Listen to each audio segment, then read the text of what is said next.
Bonjour à tous, j'espère que vous allez bien. Aujourd'hui on se retrouve pour une nouvelle présentation de manga qui est My Hero Academia.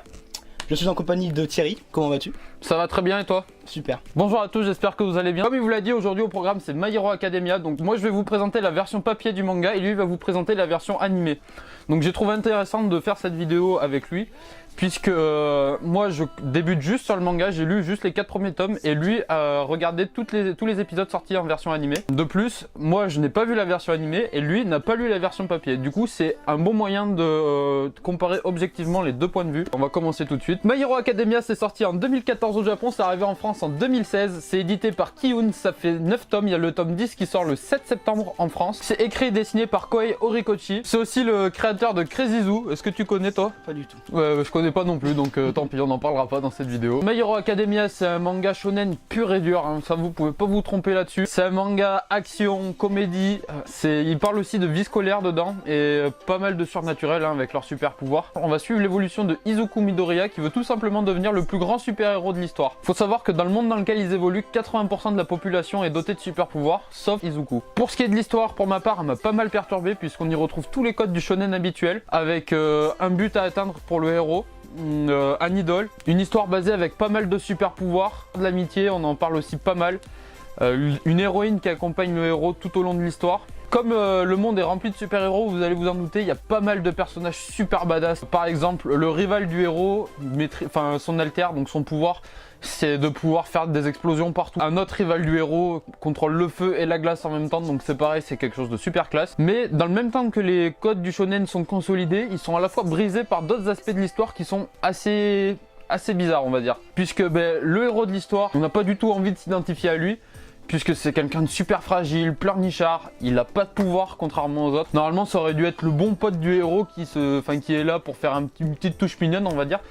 Sauf que là pour le coup c'est pas ça. Mais à la fois on peut le trouver super attachant avec son petit côté persévérant. Moi je leur dis qu'il veut toujours en savoir plus, tu vois, il en veut toujours plus en fait, il se contente pas de ce qu'il a. Avec des ambitions. Ouais. Toujours prêt à aider son prochain. Du coup merci beaucoup pour ces explications parce que j'aurais pas dit mieux. Poursuivons. Une fois de plus les codes shonen sont brisés puisque son but ultime était de rencontrer All Might et de devenir plus fort que lui. Donc All Might c'est le héros number one, donc le mec que tout le monde aime. Il aurait pu arriver à la fin de l'histoire comme une sorte de validation de la quête du héros, ce qui se serait passé dans à peu près n'importe quel shonen. Sauf que là, All Might il le rencontre dès le début et se noue d'affection pour le héros. C'est un peu le monde à l'envers en fait. Izuku le héros idolâtre All Might, sauf que All Might idolâtre un petit peu Izuku en retour. Du coup c'est une situation vachement bizarre. All Might lui annonce qu'il est digne d'être un super héros et qu'il est digne d'hériter de ses pouvoirs. Et on est d'accord que c'est pas censé arriver normalement. Après pour ce qui est des dessins de l'histoire, pour ma part c'est un gros coup de cœur. Je ne connaissais pas le dessinateur avant. Que ça soit les passages épiques, que ça soit les passages émouvants, que ça soit les passages drôles, toutes les émotions sont très bien transmises au travers de son dessin. Et il choisit un design de personnage qui est quand même assez réfléchi. Le héros pourrait être un anti-héros, mais son design fait qu'il est quand même cool malgré tout. On sent qu'il est chétif, mais il reste cool. Pour ce qui est de ses rivaux, on se rend compte direct en les voyant que c'est ses rivaux. Les mecs, ils ont un look explosif, c'est le genre de gars qui vont tout péter. Pour moi, ce qui est le plus flagrant, c'est All Might. À première vue, quand vous allez le voir, il va vous paraître super costaud, le mec il flanche jamais, ça va être le mec super solide. Mais son visage, son design de visage est quand même assez bizarre. Le mec, on voit pas ses yeux, il est toujours figé avec un grand sourire. Il paraît faux. En fait, voilà, quand on le voit pour la première fois, All Might, il paraît assez faux. Il a une expression très impersonnelle. Du coup, on a du mal à ressentir des émotions sur son visage. Nos impressions qu'on va avoir suite à l'analyse de son design vont s'avérer être vraies. Puisque quand vous allez voir sa non-transformation, c'est quand même quelque chose d'assez chamboulant. Qu'on se le dise, c'est quand même quelque chose d'assez bizarre. Puisque il y a sa transformation où il est super classe, super badass, voilà, le héros, le super héros. Et quand il est dans sa version normale, c'est comme le héros de l'histoire, le héros principal, une tige, donc voilà.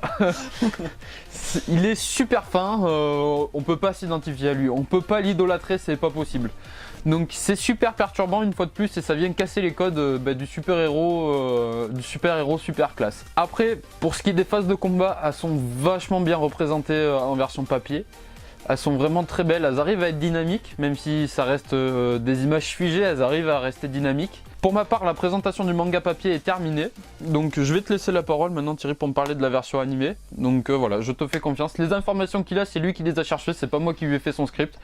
Donc je vous laisse apprécier son travail et voilà, je lui laisse la parole. Alors l'anime a été réalisé par Kenji Nagasaki et scénarisé par Yusuke Kuroda et a été produit par le studio d'animation Bones. La première saison contient 15 épisodes, elle a été diffusée au Japon la première fois le 3 avril 2016. Et la deuxième saison fait 25 épisodes, elle a été diffusée la première fois au Japon le 27 mars 2017. Donc là c'était la joie exceptionnelle. Ce qui m'a plu moi dans My Hero Academia, c'est qu'il y a un petit truc magique qui fait que je suis super attiré, enfin je suis super ému à chaque épisode, que ce soit les scènes de combat ou que ce soit les scènes d'émotion.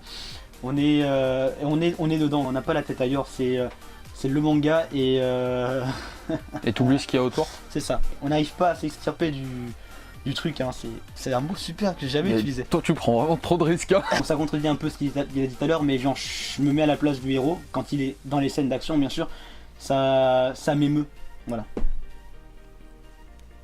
Et le fait que les personnages soient aussi classe, comme il a dit tout à l'heure, ils sont tous badass, hein. C'est All Might, Shoto, Midoriya, même Tenya, le mec, bon vous verrez bien quand vous regarderez. Je suis amoureux du manga, Manga préféré devant One Piece? devant One Piece.